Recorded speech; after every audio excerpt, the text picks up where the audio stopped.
Hello and welcome back to another episode of the Hesse Bros Pod. It's your boy B Hess, Brent Hesse, and joining me, L Dog, my brother Luke Hesse. Luke, how is it going? Another week of the NFL season in the books.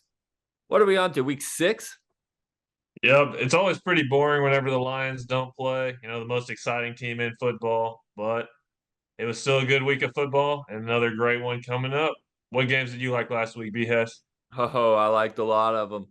Well, of course, the biggest and most entertaining game I think had to have been Baltimore versus Cincinnati. We got to watch that game live together. So that was a back and forth one. Both offenses were just going touchdown, touchdown, touchdown. Lamar made some crazy plays. Jamar Chase was just running free.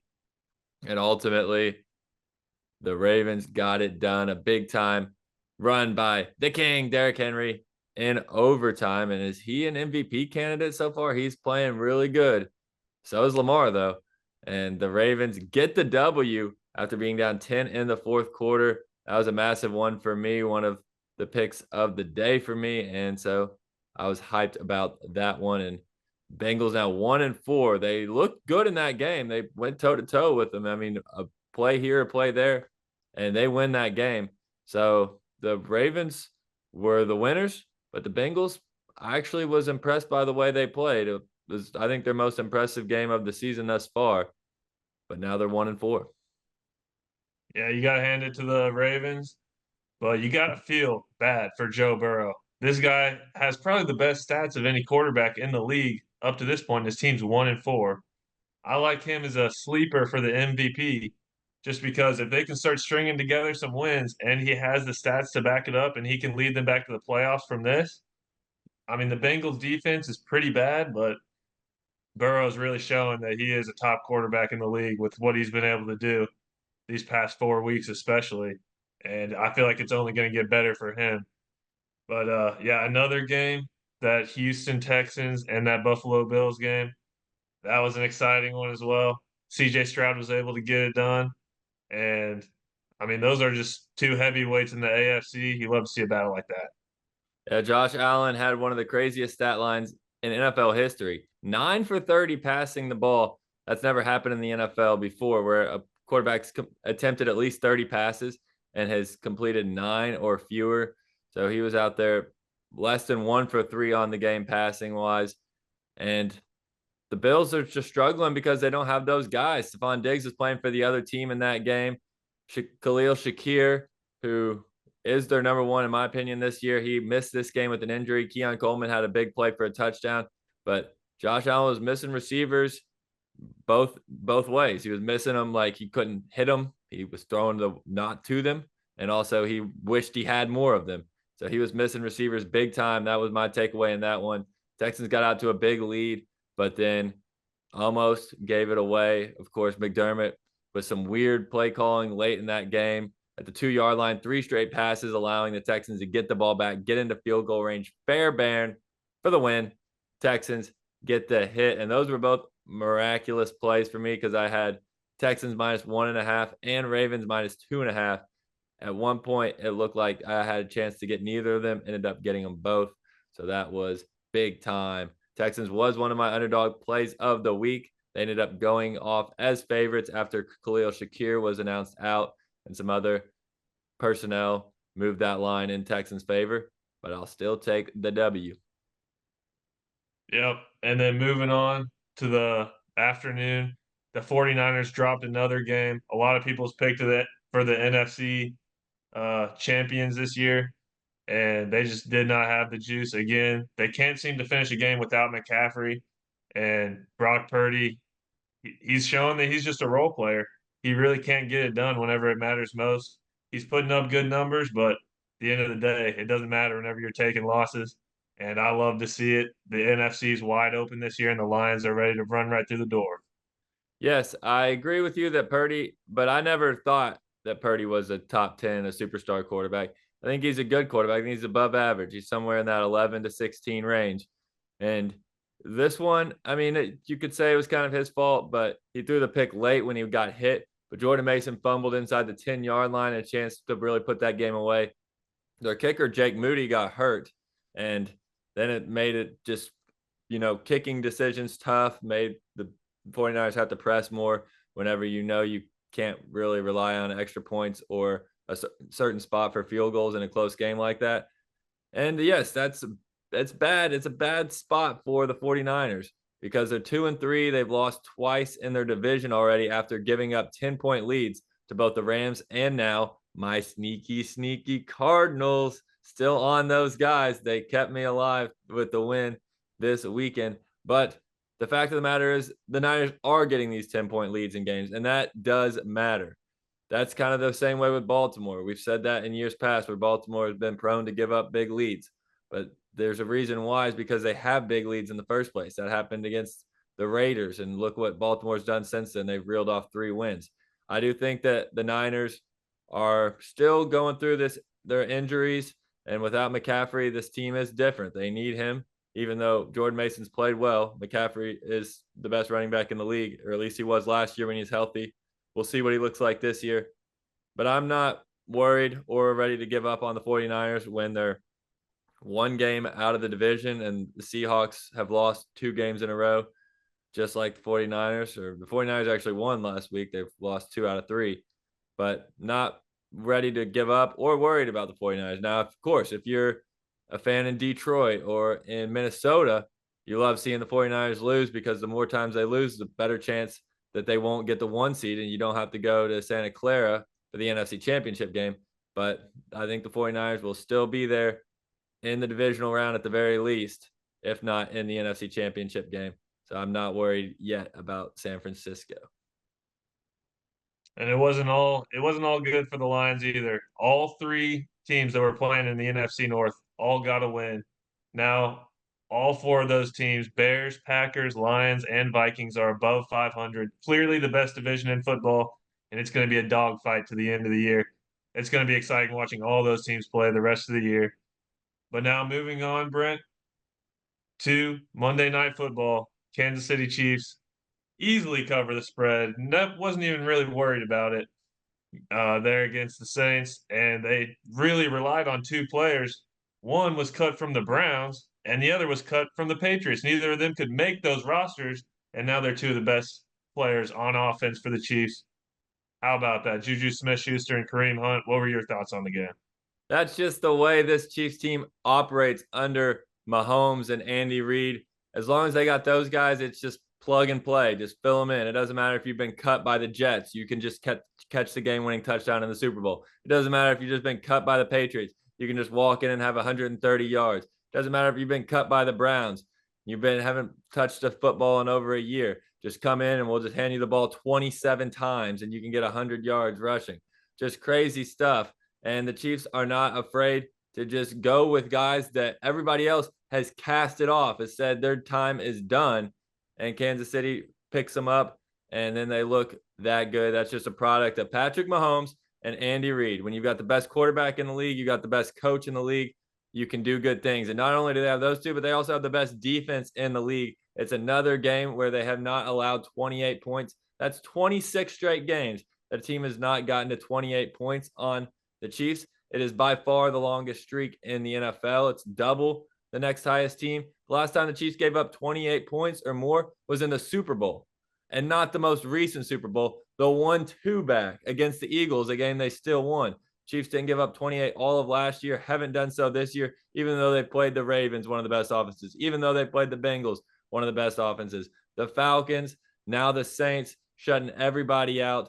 And that's just, there's no argument, no question about who the best team is, because when you got the best coach, the best quarterback, and the best defense, it doesn't matter that your wide receiver 1 was the 7th best wide receiver in New England this year, or that your RB1 was the 4th best running back in Cleveland this year, because you've got everything you need right there at your disposal when you talk about the big guys in the organization. It's going to be tough to find a team that's going to be able to beat the Chiefs this year, but it's still a long season ahead, and anything can happen late in the year. It's still the start of October, so nothing's set in stone yet, but it is a little scary seeing what the Chiefs are putting together here on their run for the three-peat. And And now with some one other thing I will say about it, though, is yeah, they're I need to see somebody that can make a stand, that can act like there's going to be some sort of team that can get there, because Kansas City has already beaten the Ravens, who seem like the clear number second best team in the AFC. They've already beaten a bunch of other good teams that people think have a threat. And the AFC is really down this year. Did you know? Right now, there's only one division in the AFC that collectively has a winning record, and it's the Chiefs division, the AFC West, because the other three teams are exactly 500. The Broncos are one game above 500, Raiders are one game below 500, Chargers are dead 500. So the Chiefs at 5-0 make them have a winning record as a division. Every other division in the AFC has losing records. The NFC clearly looks like the deeper and more competitive conference right now. So, yes, Chiefs fans, I mean, I don't know what you can be concerned at right now, other than the fact that they would just be even better if they had their starting players at those positions. They won that game by 13, and they clearly had left 10 points off the board as they threw an interception at the 1 yard line and kicked a field goal off the upright. So, my goodness, I mean, this team is looking good. All right, all right. I'm not too worried about them. They haven't seen the gritty Lions yet this year, and we know what happened last time they played. So who cares about all those Chiefs? All right, anyways. Brent, for the middle of the week news, Robert Saleh got fired. Do you think he deserved to be fired? And are the Jets just dead in the water now? Or are they going to have a resurgence this year? Well, I think that it's just a weird thing to do at this time. I think there was definitely a legitimate argument to just move off of Saleh in the offseason and get one of these guys, get a Ben Johnson this season, or go get Vrabel, or see if Belichick wants to coach the Jets before this season even started. If you're going to fire them when you're 2-3, then why didn't you just make the move in the offseason? Because this is about the record I thought the Jets would have at this point in the season. They've they've won a couple games, they've lost a couple games, they are a couple plays away from being 4-1. But the fact of the matter, there's not, because Rodgers has been pretty bad the last 2 weeks. I don't think it really matters, to be honest. I don't think that Saul is a good head coach. I don't think he's a terrible one. I think he knows how to run a good defense. And if the defense can still stay good, then they'll be fine. If the defense drops off because he's not there, then yes, they're in trouble. But I don't think that he's really the guy in the locker room, or a guy that gets the team together and makes them a great team, because clearly they're not a great team. But no, I don't think they're dead in the water either. I just mentioned how the AFC is very weak. It's very top heavy with the Chiefs and the Ravens and the Texans, and there's not much behind it. So, do I think the Jets can still get a wild card? Yes, absolutely. Rodgers has to play better, but no, they're not dead in the water, and they've got a big game Monday night. They could be in first place in the division. All they have to do is beat the Bills, and they're right there, like you said, Brent. And I think they're going to be able to do it. And as long as they're battling for that top spot in the AFC East, they're going to at least be able to slip into that wild card position. I think they're going to be just fine this year, like you said. That was definitely an interesting move. Not sure who would want to take that job in New York after seeing what they did with Saleh there, escorting him out with police. I mean, come on, that's just crazy. Yeah, well, it's the Jets. They're bad. They're a terribly run organization. There's a lot like them in the NFL. Just it doesn't. None of their decisions make any sense. But that's why they always lose. They're just a losing franchise because they do goofy shit. But hey, I can't be mad about it. Let them do them. That's how it goes sometimes. But now we got some matchups for you this next week before we get into Brent's 12 pack at the end of the episode. But first, let's talk about some of these matchups. Starting off Thursday night football, we got the Tampa Bay Buccaneers. No, Or no, that was last week. San Francisco. Yeah, that was last week. That was The a crazy. 49ers. That was a crazy Thursday game last week. We didn't really get a chance to talk about that. But Kirko Chain's 500 yards and a game-winning touchdown in overtime. How about them Falcons, the Dirty Birds? Ever since I started waving that flag that one week, where's my Falcons flag at? They have been awesome. So yeah, shout out to the Falcons. But yes, this Thursday night is another NFC divisional matchup. It's not Bucs Saints in the South. It's 49ers Seahawks out west. These are two real teams, and they both need a win. Both coming off bad losses last week, two games that both teams wanted to win, and now they get a chance to redeem it right here on Thursday night. It should be a battle and definitely a high scoring matchup. The way these offenses have been playing and the way they can produce, and the defenses don't have a lot to show for it. So, what are your thoughts on this game? Who are you riding with? Well, if you recall last week, my upset special of the week was the New York Football Giants against Seattle. And my goodness, I could not have been more right on that pick. The Giants in the first quarter get all the way down to the 1 yard line, fumble the ball with the young running back at the goal line, scooped up for a touchdown, 102 yards, the second longest touchdown in Seahawks history. I mean, as far as a 14-point swing as you can get in the NFL, you know, it was like they're inches away from a touchdown. Now it's a touchdown the other way. That's a 14-point swing. Giants still are up by 10 in the fourth quarter because they were just flat out the better team. Daniel Jones was dicing them up, like looking like an actual competent quarterback. And the front four for the Giants, which is their strength of the defense, was getting pressure on Geno, not making life easy for him as he's looking to get downfield to his big weapons, DK and JSN. And that's exactly the recipe to beat the Seahawks. And I think that's exactly what the 49ers have. They have guys, they're going to be able to go down the field. Purdy, well, he's made some mistakes, but one thing he does is he can move the ball down the field.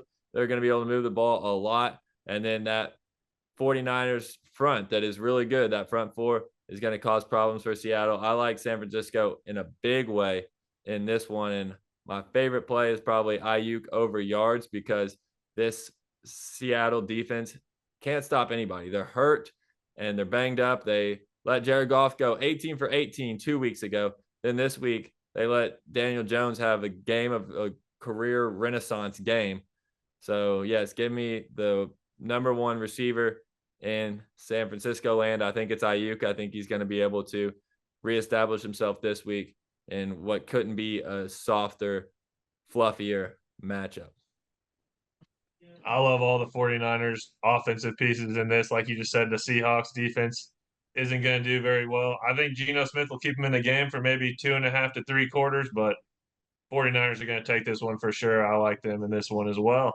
Yeah, if you got like to play the over props, well, you probably did good last Thursday with Bucks Falcons. A lot of points, a lot of yards. I think it's going to be a lot like that again this Thursday. And then we got another early morning Sunday with Jags and the Bears in London. Basically, the Jags home field at this point. They got two games in London coming up here, and Caleb Williams finally had a really solid game against the Panthers though last week. We'll see if he can keep his rise going here throughout the rest of the season. Being a rookie with so much expectations, it can be difficult, but I like what the Bears have got going on right now, especially going up against the Jags. Only have to give up 2 points in this one. I'm gonna be riding with the Bears for sure Sunday morning. Nice. You're on the Bears. Just follow me right behind. That's still my pick to win the division. And they're right in it, 3-2. And Caleb Williams looking better. That defense is stingy. Yes, there's no reason to not like the Bears, except for that one fact is that this is the Jaguars' actual home field. They play better in London than they do in Jacksonville. So that's the only concern. But Caleb Williams, he's ready to go international on these people. Absolutely. And I'm ready to see it. Is he actually going to be a good quarterback for the Chicago Bears or not? I'm excited to see if they can do anything this year He is going with to a be. good There's quarterback. no doubt about that. It's just whether he's ready right now. And whenever you get nice back-to-back matchups against the Panthers and the Jags, that's a good way to be able to propel yourself into that ability and that mindset. I'd say so for sure. Another game I definitely want to talk about are our sneaky commies. 4-1 taking on the Baltimore Ravens. It's a battle for Washington, D.C., really. Baltimore versus D.C. right there. Very close proximity. And two teams that now all of a sudden are in everybody's top 10 and maybe even higher with Lamar and Jaden Daniels. I think that the way Daniels has played through the first 5 games of his career, that's the closest comp in the league right now to him is Lamar. The way that he plays, Daniels is just Man, if it's MVP, if it's MVP is voted on right now, he might be the MVP, not just the rookie of the year. So that game is going to be awesome. What are your thoughts on that one? I think people know that the Ravens are good, but their pass defense has not been good. Joe Burrow threw all over them, and it seems like this is another time for Jaden Daniels to just go crazy. And I love the over in this game, 51.5 points. I mean, these teams are going to be scoring touchdowns on so many of the drives. This will hit probably in the early part of the fourth quarter, late third quarter, even. It's going to be a high scoring affair. And it's just going to be Lamar Jackson airing it out on the Commanders. Derrick Henry running down their throats. And then here comes Jaden Daniels, probably going 75 to 80% completion percentage, absolutely dicing up those Ravens. It's going to be an awesome game. And with that, I mean, you got to take the Commanders 6.5 points in this game. The Ravens have a good chance to win, but I don't think they have a better than 50% chance to beat them by a touchdown. So you got to go with the Commanders with the spread here. And if you want to sprinkle in a little money line, I think Jaden Daniels is the real deal. I always like my underdog bets. I'm maybe have we gotten to the point where people are just starting to overvalue Washington just a little bit too much? We were on them from the start. So I know how good they were right away. I knew how good they were right away. But now the whole media, everybody's trying to get there, jumping on the bandwagon. Maybe they're pushing them a little bit too high up. But I agree. I think both defenses are very suspect. And 51.5 points is a lot. You usually don't see that many points in an NFL line, but it's not even the highest of the week because we've got one that's even higher, and that is in Detroit. Well, it's actually in Dallas against Detroit, a rematch of that crazy game from what was it, week 17 last year. And wow, are we ready to talk about that one? Let's do it. I actually do kind of like the under in this one a little bit. Last time that the Lions and the Cowboys played, it was only 39 points scored, and the Lions defense should be able to shore up some things after the bye. The Cowboys offense can't run the ball, and the Lions are great at stopping the run. So with absolutely no rush attack for the Cowboys, I don't see them being able to just throw it all over the place with Hutchinson getting a good pass rush on Dak. I mean, I think that the Cowboys are going to score probably around 14 points, something like that, and the Lions will be able to, maybe we'll drop 24, but it's not going to be a crazy high scoring game, in my opinion. We're going to try to run down the clock with our rush attack, and the Lions are going to get this one done. 3 points is too easy. Obviously, that's just definitely hammer the line spread. It works every time. And by the way, Sam Laporta is ready to get going in this one. He's been waiting idly, but Ben Johnson's been scheming over the bye week. And he's going to absolutely have something crazy lined up for his boy to get in the end zone like he did 10 times last year. He still hasn't done it yet this year. This is his time. Sneaky, sneaky Sam Laporta. This game, I think I like the Lions here. It's just whenever they're your road team and you're a favorite against the team that, had your number last year in this spot, just I don't know. It seems a little weird. Of course, that the main reason is the Cowboys are out their big defensive players, and Pittsburgh wasn't able to capitalize that on Sunday night because they have one of the most basic training wheel offenses in the NFL. So yeah, the Cowboys defense didn't get exposed against those guys. Lions, different story, absolutely. A lot of respect to their offense, one of the best in the league. So I don't know if I'll be playing that one. And maybe if it goes down to 2.5, I might take Detroit at 3. Might just be a kick your feet back and watch what should be a really fun game. Well, I'm gonna get to my upset pick of the week, and that'll take us into Monday night because the upset special this week is Aaron Rodgers and the Jets at home against the Buffalo Bills. 2-point dogs the last time these two teams played at MetLife Stadium. Zach Wilson came in for Aaron Rodgers 4 plays in and beat the Bills in overtime. Now you're telling me we get Rodgers, even though Rodgers hasn't been great this year. But there were a couple plays he made against Minnesota that were awfully impressive. Even though he threw some picks, some throws that were dropped or just not being able to connect with his receivers. I think that as long as it doesn't rain, give me the Jets to beat the Bills on Monday night. Buffalo, they have not looked good the last 2 weeks for the most part. They did have a late comeback effort against the Texans, but got just throttled by Baltimore and then lost to the Texans. So when they play two good teams, they've shown they're not up to that level. And while I don't think the Jets are at that level either, the Jets are at home and it's coming off the coach firing game. Usually that gives the team a little bit of an extra kick. And so give me the Jets as the underdog of the week. And I was 2 for 2 last week, so you might want to listen up there, folks. I'm rocking with that too, B Hess. We seem to be agreeing on these. Like you said, it's a real thing whenever that coach gets fired mid-season. A couple of years ago, the Colts fired their head coach. They bring in Jeff Saturday off the street and somehow win a game. I mean, it just fires up these players. They're trying to play for their jobs. They see their jobs might be on the line here too. They want to try to bring this season. They know the season's not over. It's still so young. They need to show some life. And I think the Jets should have beat the Vikings in that game. If it weren't for that pick six, unfortunate that Rodgers threw last week. I think he's going to be dialed in coming off of a bad game. I mean, 3 picks for Rodgers. You're gonna see him airing it out, throwing some dimes out there. I like the Jets here too.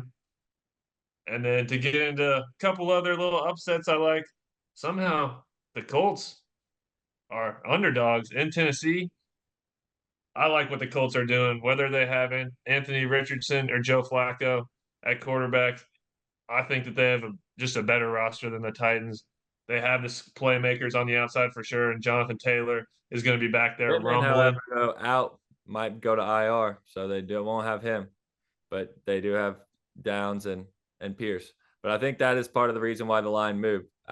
Michael Pittman won't be playing, might be on IR. Well, that is what it is. I still like the Colts. Last week was they're playing in Jacksonville. You can't take anything from Colts playing in Jacksonville. They just are terrible there. They can't win, but they're ready to have a nice little get back game here against a division opponent. I like the Colts a lot here. You like the Colts here, Brent? Nope, do not. I think the Colts are just not a very good team, and so I won't be taking the Colts there. I don't know who's going to be the starting quarterback for either team. Levis is still dealing with that injury that took him out of the Miami game the last time the Titans played. Titans were on bye last week, and they're at home. I think those two factors go a long way. Colts, I just don't think are that good of a team. Now they're coming off of a game that came down to the wire, back-to-back road games in the division. Doesn't seem like it sets up well for the Colts, but who knows? Because I don't know. It could be one out of 4 different quarterback matchups. So we could have Levis versus Flacco. We could have Richardson versus Rudolph or anywhere in between. So I don't know exactly who the quarterbacks are going to be for either side. And if it's within a field goal, I'll take the home team. Or what I'll do is just, not have to watch this game and be focused on other games during that time slot. Fair enough, But there's BS. one other quarterback that I do want to talk about. Drake May will be getting his first start. And actually, there will be 2 rookie quarterbacks getting their first starts this week because it was also just announced, unfortunately, Derek Carr got hurt in that Chiefs game late. So Spencer Rattler will be starting for the Saints against the Buccaneers. And Drake May will be starting for the Patriots against the Texans. Rookie quarterbacks are starting to come along. I mean, Jaden's been amazing all season. Bo Nix now has put together back-to-back wins. He looked pretty good against the Raiders. And then, of course, Caleb had a nice performance in a win against the Panthers. Now we're going to see 2 more rookie quarterbacks this week in Rattler or May. Anything you're going to be looking for those guys? Uh, I really don't think it's going to go well for either of them. Their first starts on bad teams. It's probably going to be rough. I definitely like the Bucks in that game against the Saints. The Bucks are the better team.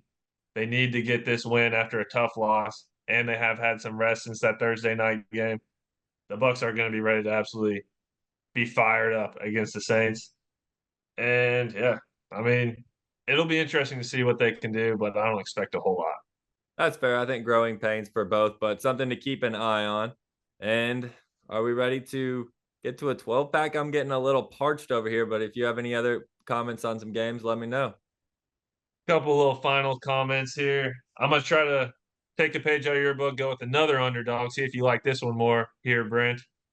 I'm going with the Broncos and Bo Nix, like you just said, against the Chargers at home.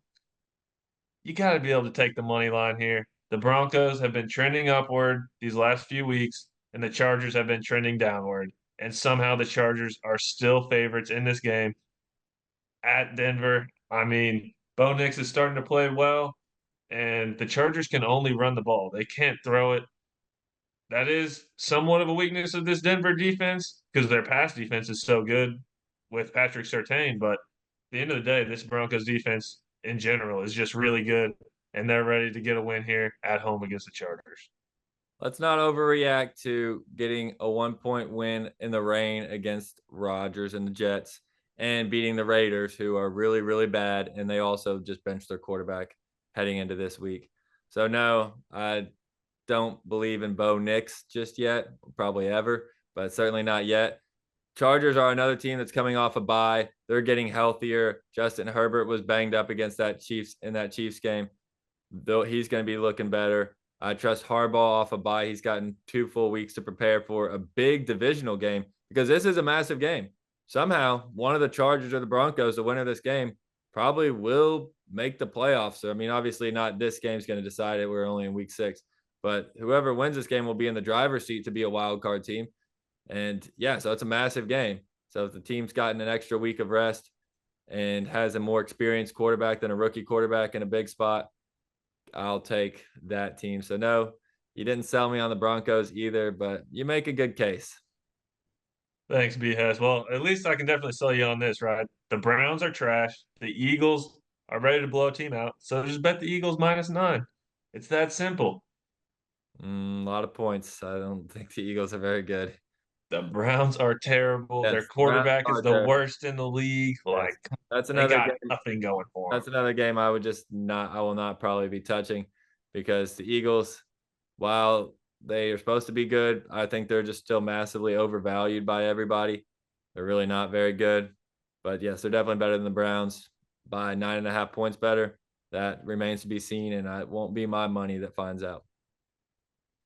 All right, B Has. Well, looks like I can't convince you this week, but maybe you can convince me of who the best 12 teams in the league are, according to you, in your 12 pack.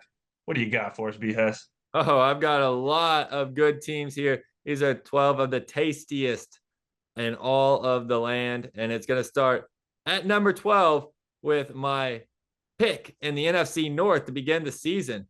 It's Caleb Williams and the Chicago Bears. They are your 12th best team in the NFL. 3-2, coming off a big win against the Panthers, one of the best defenses in the league. And when you look at this team, I think they're a team that's only getting better, and they've got a nice way to go. So not only do I think they're good right now, but I think that by the end of the season, they'll definitely be an obvious top 12 team. So give me the Bears because I just want to make sure I'm ahead of the game there with those guys. At number 11, the Buccaneers. So this is a team that I did not have in my original 12 pack, but I've actually moved them up in the last 2 weeks. They beat the Eagles, smoked the Eagles, and then played the Falcons very close and, really could have won that game if not for a coin flip or, the referee spotting the ball a little bit longer. So, yeah, Buccaneers actually are a good team. Definitely a top 12 team in the NFL. So give me the Big Show. Now at 10 in the 12 pack has to be the team that just beat the Buccaneers by a spot of the ball. And that's the Dirty Birds and the Atlanta Falcons. They remain in my 12 pack. I had them in when they were 1-2. Now they're 3-2. And to be honest, just watching that game, did the Buccaneers look like the better team? Maybe. But the Falcons got the win, and that's just what Kirk Cousins can do these days. He actually is a game changer at the quarterback position, something that the Falcons haven't had since Matt Ryan. So, yeah, I do like the Falcons as one of the 10 best teams in the NFL. At number 9 is the Buffalo Bills. This is a team that's taken a little bit of a tumble since my original 12 pack when I had them number 2. But since then, they played against the 2 other teams in the AFC that were supposed to be comparable to them. Everyone knows the Chiefs are at the top. And right there in the middle, the next group is supposed to be the top teams in each of the other divisions: the Texans, the Ravens, the Bills. Well, we've decided which one is the worst out of those three, that's for sure, and it's the Buffalo Bills. Not a bad team by any means, but they're not a top three team in the AFC because they've already lost to three teams in the top of the AFC. I mean, they lost to the Chiefs to end their season last year. Now they've lost to the Ravens and the Texans. So, yep, they are not a top three team in the AFC, but they're still a top 10 team in the NFL. They're number 9 in my 12 pack. At number 8 is the Green Bay Packers. And I struggled to exactly figure out where to put these guys because Jordan Love still doesn't look 100% right. I mean, he had an absolute Will Levis play against the Rams where he just was getting launched around and just throws the ball up, just hoping for something to happen good. Of course, it was pick sixth, but still gets the win against a really beat up Rams team. I like what the Packers have. Xavier McKinney, what a big offseason signing he is in the secondary. He's got an interception in every single game. And that's was the Packers' weak point last year, I thought, was their pass defense. It's a little bit better. Maybe the Packers deserve to be higher. Maybe they don't. I'm still not exactly sure on them. They're one of the teams that I'm still trying to figure out exactly how good they are.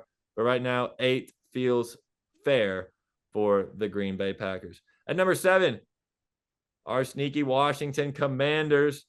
We knew all along that they were the team to beat in the NFC East, even if it was 13-1 odds for them to win the division. But now there they are at 4-1, alone at the top, and coming off another just dominant victory. The last 2 weeks, they played the Cardinals and the Browns, and they've held them both to way lower than people expected in terms of point totals in those games. The defense was a question mark. They gave up a ton to the Bengals.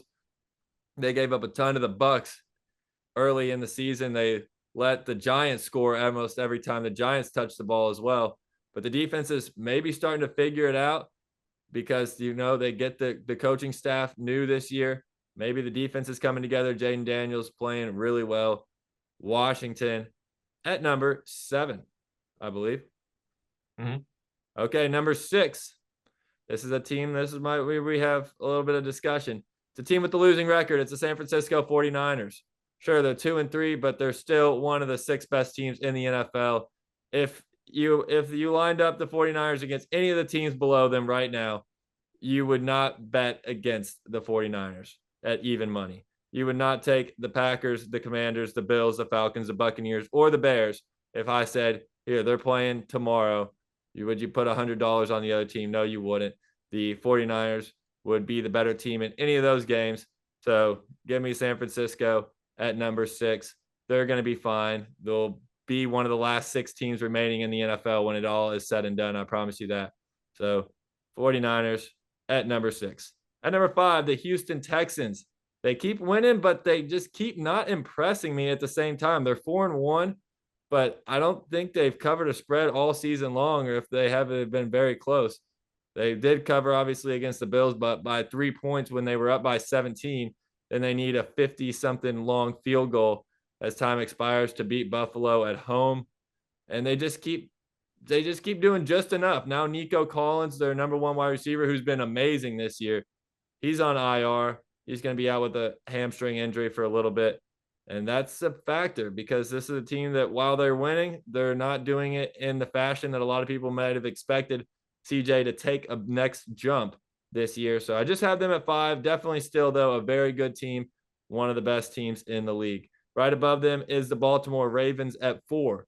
3-2, but another big win this week. Now they've beaten the Bengals and the Bills in back-to-back weeks, and they're coming along. They're hitting their stride. Also have a big win against the Cowboys. 3 wins in a row against what I would say are at least above average teams overall in the NFL.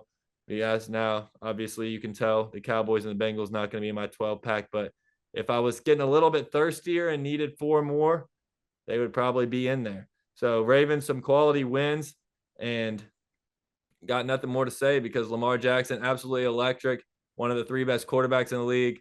Derrick Henry, absolutely electric, one of the 3 best running backs in the league. The defense is the concern.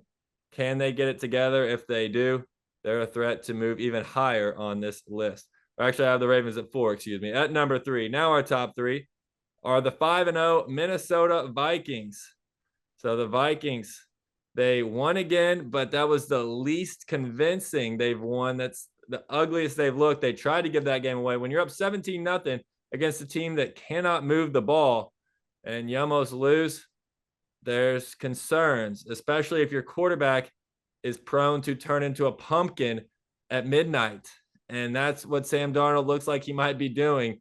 He might go full pumpkin mode and Cinderella's ball, because he certainly was dropping the ball to the wrong team late in that game, and definitely not to Justin Jefferson, who appeared frustrated.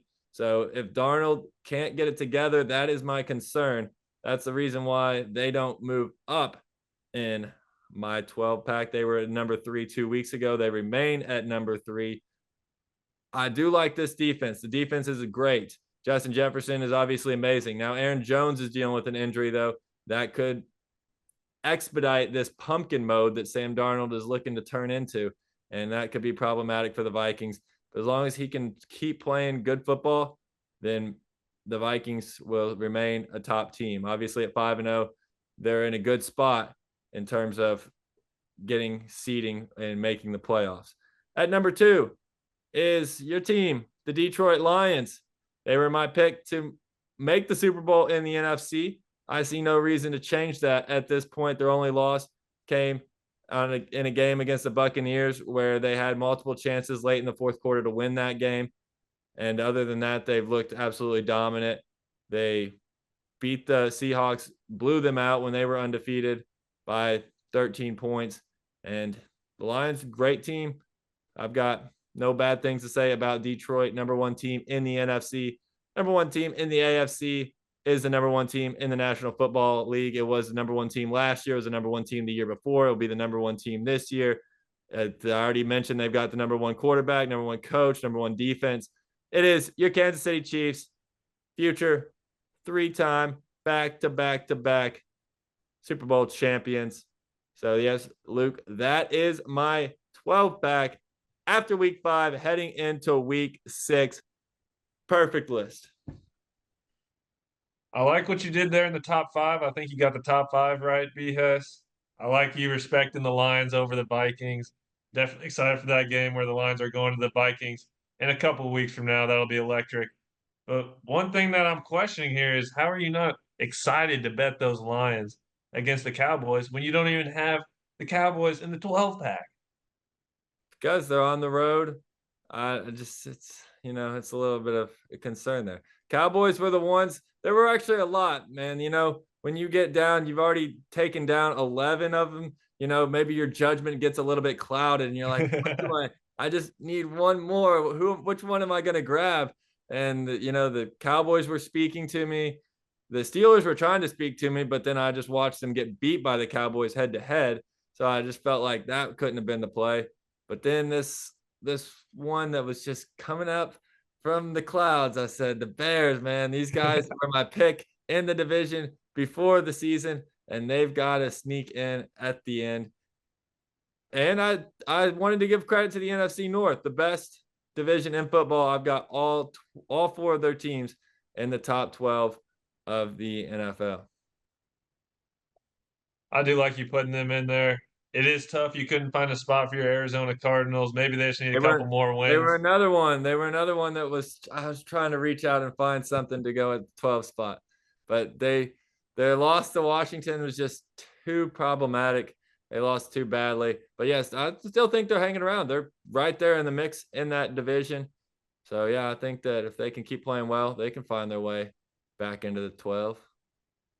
Yeah, I do think these are probably the top 10 teams in the league. Those last few, it can get tough. I don't know. I think that I would have the Commanders above the 49ers, though. Just the way they've been playing so far this year, you can't tell me the 49ers are a better team than the Commanders the way it stands right now. Obviously a lot of it has to do with the way that these teams have played last season. They're different teams, but I watched how bad the Commanders were all of last year. And yes, they've got new coaches. They've got a lot of new players, but a lot of those same guys on defense are still the same guys that were the worst defense in the NFL. And those offensive linemen were the worst offensive line in the NFL last year. So while they're playing amazing, there's that concern. And then you look at the other side, and those guys were in the Super Bowl representing the NFC. And even though they are 2-3 and Washington's 4-1, it's not, I mean, this wouldn't be a fun segment if I just put the teams with the highest records at the highest spots. If they were playing on a neutral field in 8 days, next Sunday or whenever, and you said you've got to put $1,000 on one of these teams to win, I'm putting the money on the San Francisco 49ers, and I think they win that game. So that's the reason. I think Washington's great, but I like the 49ers. I think the 49ers are just a little bit better, even if they are 2-3 right now. Well, there you go, BS. I bet your thirst is quenched now after that beautiful 12 pack. It is. Way to go on There's that. one comment I want to ask you about, though. If you look at the 12 pack, there's 8 of them that are blue and only 4 of them that are red. 8 teams from the NFC, only 4 AFC teams. And I was trying to figure out how I could make it more balanced, and that Pittsburgh was the next team in the AFC I could come up with, or Cincinnati really at 1-4, but I couldn't do that after Pittsburgh just lost to Dallas, and Dallas didn't even make it either. Is that really that lopsided? 8 out of the 12 best teams in football are currently in the NFC. And it could even be more because Dallas would probably be 13 for me, and Arizona might be 14, although Pittsburgh might be right there too. Yeah, I mean, you don't trust these teams that aren't the leaders of their division in the AFC right now, and that's what's going to make it exciting the rest of the year. Going, seeing what teams can step up. I think the Chargers could make a case, but we haven't seen them play last week, and they lost their last 2 games, so it's really tough to find depth in the AFC at all at this point. Yeah, it's going to make for an exciting rest of the season. Well, that is my 12 pack. Chiefs still the best team in the NFL, followed by the Lions, Vikings, Ravens, and Texans for my top 5. The rest of my top 12 all on the screen in front of you. That's our week 6 preview. I like the Jets as my upset special on Monday night. I like Brandon Ayuk over yards on Thursday night against Seattle. And the Chiefs are on bye, so I'll just be kicking my feet up, relaxing, and watching football all Sunday long. Luke, final thoughts from you? Let's give me a couple upset specials this week. I know you did last week, Brent. It's going to be Colts and it's going to be Broncos. I'm feeling those. Those are going to happen. Come on. It can definitely happen. And of And course, you love the Lions. of course, the Lions are going to, of course, work. And we're going to get, you know what? I'm reporting right now is eligible for a Super Bowl. That's what the Lions are about to show the entire league. And it's going to be Make awesome. sure you report as eligible. Even if the official thinks they see you report, you got to make sure you do it. Well, that is Yeah, we're definitely eligible to kill some Cowboys this week. It's going to be awesome. We're going to have the fire, the grit in our hearts, and I just can't wait for it. And you know what? Throw in the Eagles -9 while you're at it. Just don't even have to watch the game. Just watch. Like just sit back, throw in the bet, hope Deshaun Watson dies or something. I don't know. This dude sucks. As you're watching Ravens Commanders shootout, they're gonna have to cut in, and it's another Deshaun Watson pick 6, or it's another Jalen Hurts just wide open receiver downfield. But yes, That's what I'm feeling. It's going to be a great week. Let's go. yes, definitely excited to watch Commanders versus Ravens. Those are 2 teams that I have in the top 7 for me in a prime time. Well, not a prime time matchup, but early slate matchup, a big time matchup for Jaden Daniels versus Lamar. That'll fire me up, and hope you guys got fired up by the Hesse Bros pod. We appreciate you watching. So like and subscribe, comment about what your favorite matchups or favorite picks are, and we'll see everybody next week. Go Chiefs.